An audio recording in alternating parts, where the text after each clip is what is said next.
want this? I'm proud to be an American. It's hard to picture this 4'11" pregnant mother of 3 serving on the front lines in Baghdad. And they say women are not in the front lines. But it's an image Ann Marican of Tulsa can't get out of her head. Picture myself as an Iraqi woman that I put in gunpoint with their child in their arms. You know, that's when I started visualizing. When I became a mother, I started visualizing all the stuff I did over there. Since service 10 years ago, the Army specialist says she suffers from post-traumatic stress disorder and at one time thoughts of suicide. I can't keep a job. I can't keep a husband. New research from the Department of Veterans Affairs shows that stories like Ann's are more prevalent than ever.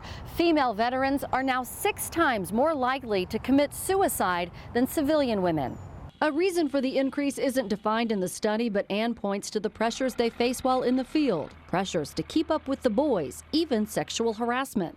I had to try to, volunteer for more convoys, for more missions so that I could be up to their level so they can respect me just as much as the men.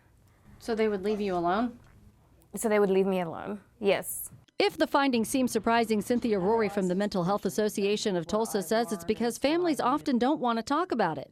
It's still just an enormous stigma. Warning signs include being withdrawn or giving things away. So if you think a loved one is suicidal, ask them. We don't want to ask them if they're suicidal because if they're not, that might put that idea in their head. And, research has shown that is not true. And what you need to do is ask them and do talk about it and do start a conversation. Ann credits places like the Tulsa Veteran Outreach Center, the Coffee Bunker, for saving her life. The only thing that kept me from, giving my kids to their dads and doing away with myself was the positive people, my positive veterans around me.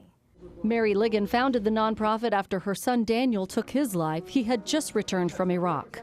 Our troops have fought for us, and it's our turn to fight for them. It's one of many resources that can help veterans and ultimately little Sophie so her mom can be alive and proud to be an American. It does get better. That's a good thing. Erin Christy, Tulsa's Channel 8.